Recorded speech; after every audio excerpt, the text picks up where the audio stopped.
what's up? Hello, I hope you all are doing well. Today's review is of a book that has received a lot of attention, and that, I believe, is because of how good it is, but it is American Spy by Lauren Wilkinson. This book is a book that I chose for my library book club, which is meeting tomorrow for the first time online since the halt that we've had because of the pandemic.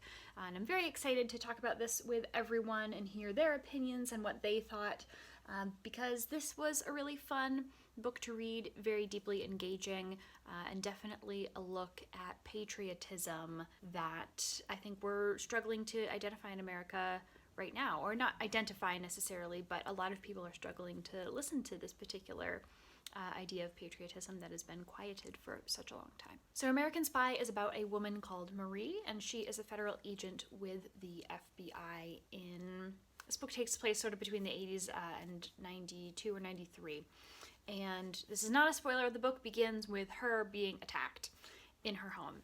And as such, she sort of knows exactly who has done it, but because of it, she begins to write sort of her life story and the reason that she became a federal agent and how her entire life has played out up until now, all down in one book for her two sons. It reads as a narrative, but you can tell that she is writing for her sons. She says, "I'm writing this down for you because," and that's the style of the book. So it's not letters, it's not necessarily diary entries, but it just sort of all flows together. It's portioned out into chapters, and in the classic genre of the spy novel, each of the chapters sort of ends in a way that leaves you hanging and makes you want to go and read on to the next chapter. So it's a very nice balance of knowing why she's writing and knowing who she's writing for, and also it reading like a traditional book. So Marie takes the book to talk about her life all the way from the time she was growing up with her father, who was a police officer, and with her sister Helene,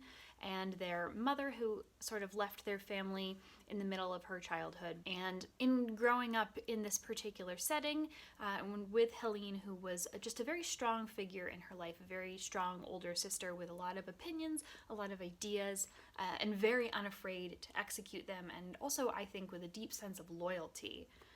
She grows up in this context and later on sort of picks up some of what Helene wanted to do, sort of takes on some of her dreams, some of her intentions, and goes to fulfill them.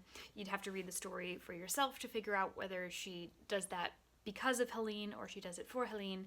And given that the fact that they do fluently speak French because their mother is from Martinique, her name probably doesn't have the hard H at the beginning, but I'm doing my best here. So later on, something happens to her sister, and Marie goes on to become a federal agent, and she is approached with a particular mission at a point in her career where she's definitely being put on the bench. She's not being used by her office to get the most out of her, that she's really brilliant, but they decide to sideline her, and it's made clear that this is because she is a black woman in a white male-dominated field, the FBI. And so she's approached by someone from the CIA to take on a mission in Burkina Faso, which has only recently become the nation of Burkina Faso under the president, Thomas Sankara.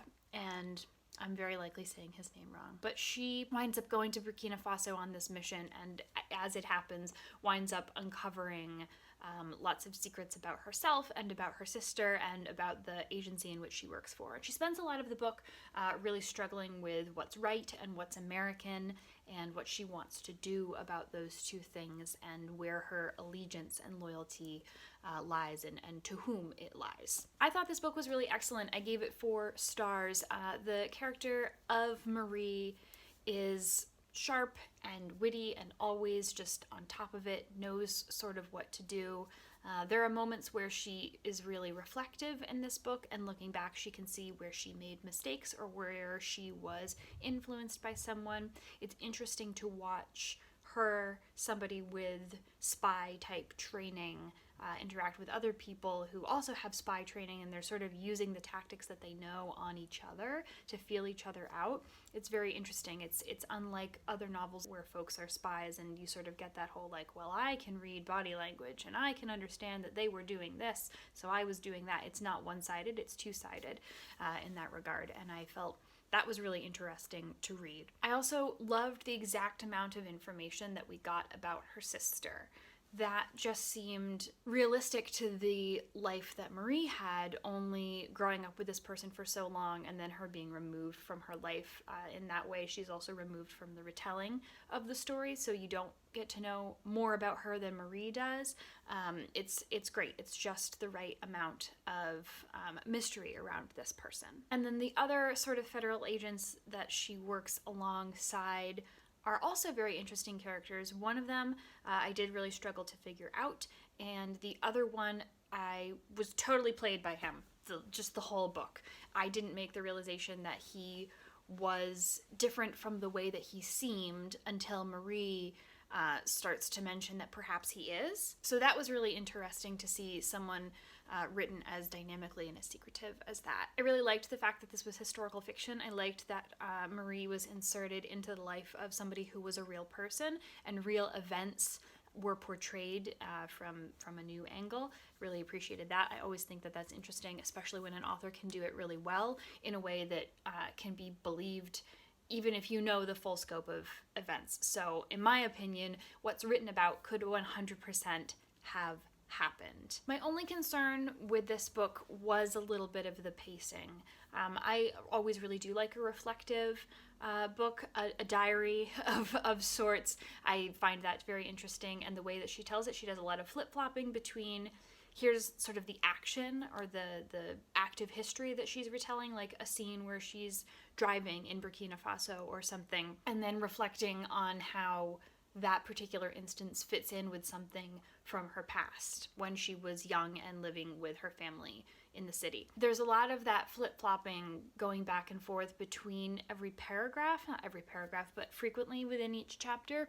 And while I normally like that, I think at the beginning of the book, maybe the first 100 pages or so, it did sort of feel like it was dragging a little. It was hard for me to get into what was going on. And it's sort of like learning how the book is going to progress.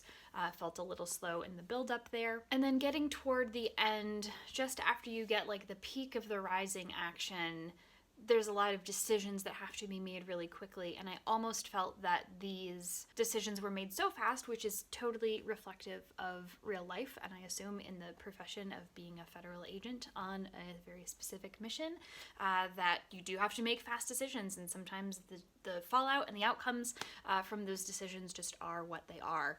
But I felt as a reader, those decisions came so quickly one after the other that suddenly we were just sort of at the end of the story, and then we were back thrown again in the now of the book. I guess I was looking for a little bit more closure to some of the things that she's describing for her sons toward the end of the novel, but perhaps that closure in her mind or in her story was not there to be told.